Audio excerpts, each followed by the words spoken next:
Howdy everyone. In this video I want to talk about acephobia, or aphobia as it's also known. I was contemplating trying to avoid getting this video completely shadow banned by exclusively calling it aphobia and not saying the words ace and asexual at all, but after some thought I decided against jeopardizing my ability to talk about this subject properly for the purposes of clout, so I'll begin. And as a disclaimer, I will not be talking about the S word in any capacity other than in passing, although I will be discussing things like these on screen right now, so please be aware of all that. So I don't want to make it a secret on this channel. I'm broadly on the asexual spectrum. I identify as ace, and I go out dating with the express intention of finding other people who are also ace. There's nothing I can do about it, I was born this way. Anyway, a lot of people, too many people, believe that just being ace doesn't de facto make you part of the LGBTQIA+ community, since having a different sexuality-based identity to the norm doesn't lead to oppression, apparently. And that's not really the case. There's a reason that A is there, and it doesn't stand for ally.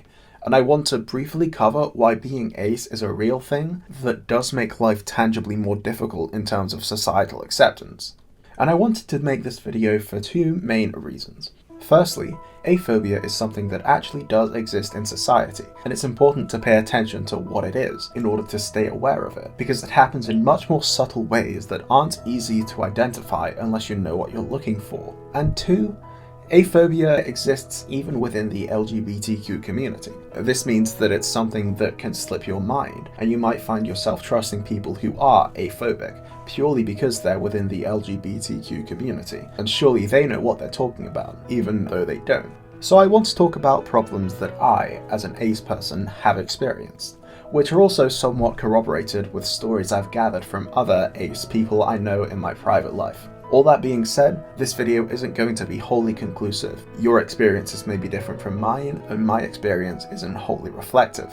The main argument from aphobes, or exclus as they like to call themselves, short for exclusionaries, is not that ace people are inferior, of course, but that cisgender heteroromantic ace people can quote blend into straight relationships with cishet men or women. But the truth is, no, we can't. If I was to date a cishet woman, there would be an external pressure for me to be a macho, sexually virile man who likes to to his woman, and loves to and likes to shove it in the while letting her and all that. And that social expectation is extremely uncomfortable for me to deal with. And B, there would be an internal pressure within the relationship as well. And if the roles were reversed, i.e. an ace woman with a cishet man, then she would be entirely expected to let all of that happen to her, and be treated as though that's something that's meant to happen, even though she'll likely be extremely uncomfortable with the concept of sex as a whole. Furthermore, as someone who has been in a relationship with someone like this, there are a few people in this world who fetishize us. In the same way that many, typically cis men, fetishize lesbians for being unattainable and try to convert them into at least liking men as well. Just Google corrective rape, or better yet, don't.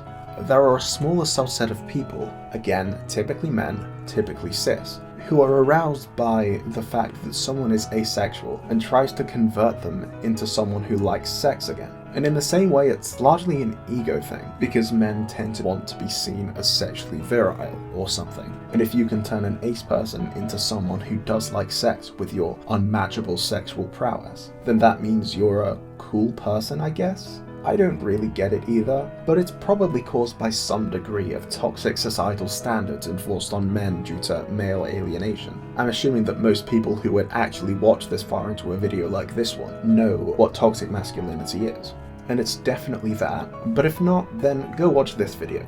A bunch of this discrimination that ace people get also, ironically, comes from within the LGBTQ community. Ace people who do experience tangible and real discrimination and oppression within society, please see above, are often met with other LGBTQ folk who don't think that ace people are inherently part of their community, and as an unfortunate result, will face that inherent rejection from a community whose company they ideally should be able to expect to comfort and accept them. There's also a large problem with representation. Being ace, it's hard to identify with most TV shows, books, and movies, since they often have some some level of romantic and sexual love story. This is why a lot of asexual and aromantic people try to seek representation in any character that isn't explicitly shown to have a sexual love interest. This leads to ace people being forced to try to find representation in a lot of characters from kids media, video game characters, and side characters with limited lore. If there were more well-written characters without a love story being integrated unnecessarily, then that would be grand, please and thank you.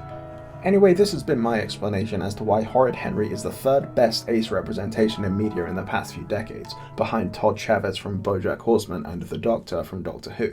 Thanks for watching. Ooh, really quick, before you, yes you, LGBTQI drop the A1482950 click off this video, about to type a tirade in the comment about how I'm just playing Oppression Olympics or something, and that the LGBT community is for people who are explicitly gender and sexually diverse, and doesn't include ace people. I first want to congratulate you for making it all the way through this video.